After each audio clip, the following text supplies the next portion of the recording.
Hi everybody, I'm here with my special therapist. He's my special therapist, I have to tell you. Amore mio. Yes, you're my boy. He has been with me, helping me going through like a very big, painful weekend, in the sense that I was feeling a deep sense of pain and grief for some reasons.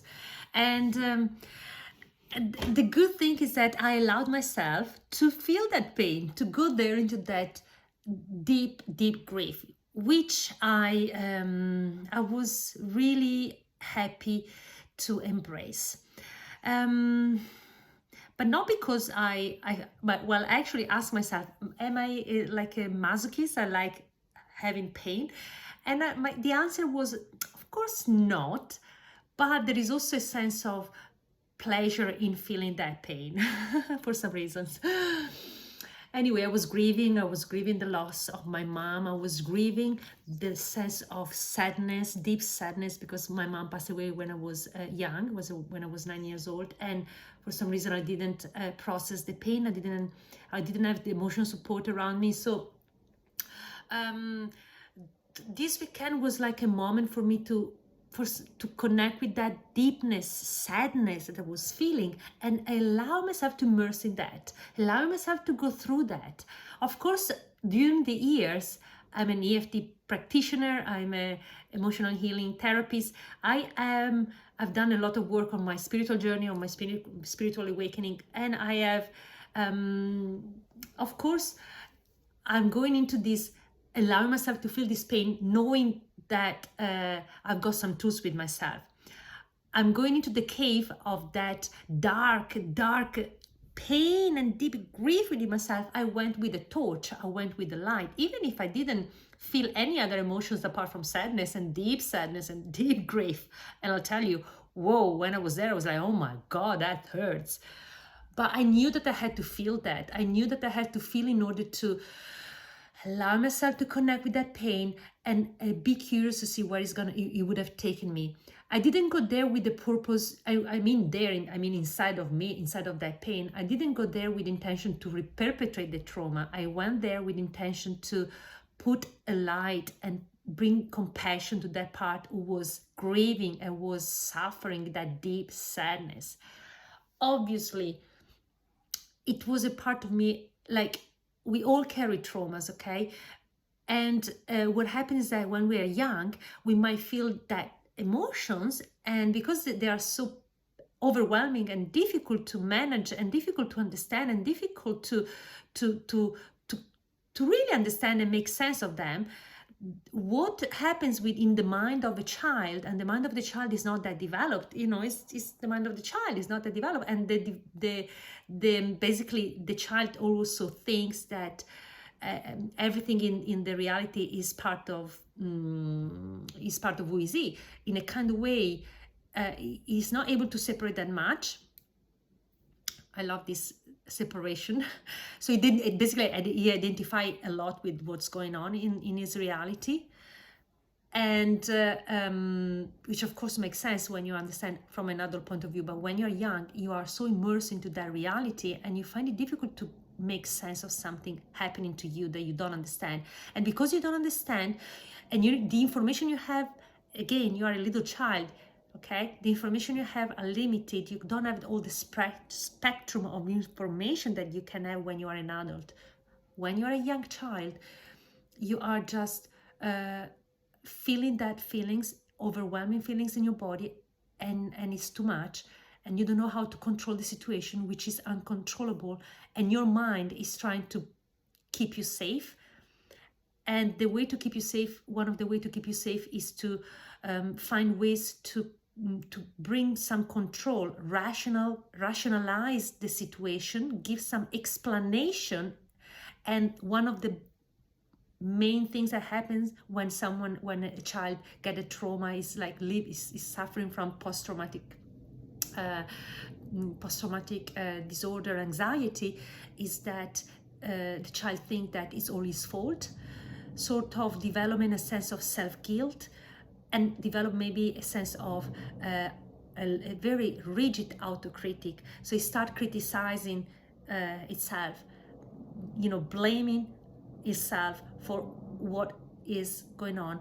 In a sense, it's like there must be a reason. If this happened to me, I might have done something wrong. Maybe I'm wrong. And you start thinking I'm wrong, and then maybe, of course, this autocritic that is really rigid because it's coming from the mind, it's not coming from your heart, it's coming from the mind that is trying to fix and create stability and give a sense of order and safety to the situation.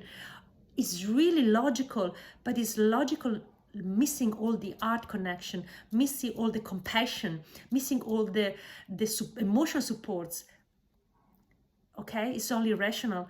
And that is very cruel as well, because children start developing a lot of self-harming. Of course, inner critic, strong, rigid.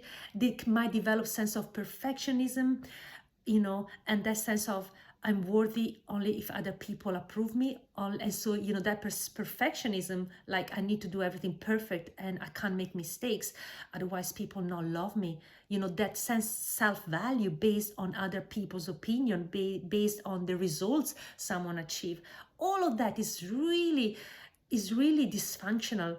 It's really dysfunctional. It creates a lot of pain. Okay, a lot of pain. So the way to heal this, the way to bring yourself back to sanity, because this is not sanity, okay? This is dysfunctional behaviors, okay? That creates a lot of pain, a lot of rigidity. Is not coming from the heart, it's coming from the mind. That perfectionism, that is a pathology, okay? It's a pathologic behavior, but that perfectionism is a way to protect ourselves from, the self-worth, that we are not able to feel that sense of self-worth. Everything is about self-worth, not feeling worthy, okay? Not feeling worthy. And this autocritic and blame that we have developed when we were younger, gosh, doesn't help, okay? Because it's perpetrate the aggressiveness, perpetrate the suffering, perpetrate the trauma, okay? So the only way to go to that pain within ourselves that we can carry, and maybe in the years has been transformed into maybe anxiety, the body is like in an anxious state. Maybe you can't sleep, you have panic attack. Is because you are we have disconnected from that child that is still crying there. Okay, and he didn't have that support, that emotional support that he needed at that time. So we are starting becoming very rigid with ourselves, very, very angry. We started developing anger against ourselves, against the situation, labeling the situation, why we are like this. We are wrong, something is wrong with us. We are carrying on the attack on ourselves, and that is what creates the anxiety, and that is what creates all the pain that we keep on perpetrating. So the only way out from this is, for me, was going into a spiritual journey, because in the spiritual journey I was able to tap into the truth of who we are, of who I am, which is we are more than the pain that we have suffered. We are more than the grief, in my case, that I've been suffering, that death of my mom. I'm more than that pain I've been carrying, okay? We are, tapping into that light and love that we are, tap into the higher self, tap into the higher self that is connected to a higher source, tap into all creation, tap into this love, unconditional love, okay? This is unconditional love. Tap into the truth of who we are, that we are all together in this. So by tapping into that, I was able to go on the deepest cave, that inner, I call it dungeon, because like, oh my God, can be scary from the outside, but it's scary only because we are judging and attacking with our thoughts ourselves. But when we go there with the compassionate heart, when we go there inside the cave with the torch of the light, the torch of the truth of who we are, that love, that compassion, that I'm here to support you and to help you. I'm here to hold you, even if you feel that cry. What you're gonna go inside and look and see is not a dragon, fierce, wanting to kill you. Is actually a child that needs some love and support, that has been in the darkness for that long, that needs to go back home. And back home means back here, okay? Back here. And you know what I mean. So the invitation is really to, even if it can be scary, whatever the journey is to just embrace it with an open heart, because ultimately we are here to open our heart. We are here to love ourselves. We are here to embrace the truth of who we are. We are here to be happy. We are here to enjoy life. We are here to do a lot of things, but also to access the pain, access the grief, access the sadness, access whatever emotion is there, and allowing ourselves to bring some light into that space, that dungeon, okay? That can be scary, but it's scary because we judge it and we attack and we are angry with ourselves. But the moment we decide to bring compassion to ourselves, then we can feel the surrendering. We surrender to the pain, and we allow ourselves to lick our wounds, and we allow ourselves to feel what we need to feel, and we can free ourselves from that pain, okay?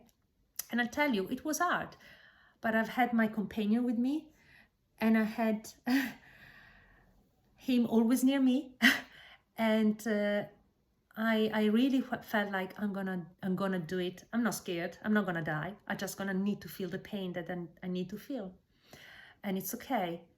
And I know that bit by bit I was guided towards a little better place, a little bit more understanding, a little bit more of compassion, a little bit more of love, and I was guided out, okay, gently. But I didn't push myself. I didn't force myself, and I didn't judge myself of feeling that pain. It's their judgment that creates the pain. It's not what we have experienced in our life. It's the judgment and all the negativity and the beliefs that we have starting activating ourselves, that self-guilt, that criticism. I'm not good enough. I'm wrong. So it's really changing the way we go and see the darkness, put some light into the darkness, knowing that the darkness doesn't have to be scary. The darkness is a little child just needing some love and support, okay? That's it. And once you go and give that love and support to that child, it might take a while to be reassured and feel safe again, but then, you know, you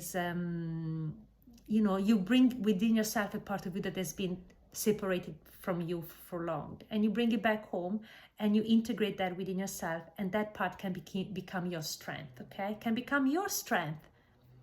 So I invite you, people who are feeling grief, and I say that because one of the person one of my clients asked something about grief, and I was like, okay, for those who feel grief, please allow that grieving moment, because we need to grieve. We need, as a human being, we need to honor the emotions we're feeling, even the grief. We need to embrace the feelings and grieve until we feel better. And we have to honor the humanity in ourselves that feels the pain, not forgetting, which means always remembering that we are not only human, we are also spiritual, we are also connected to a higher source, we are also always connected to love. We are not alone in this, okay? See you soon.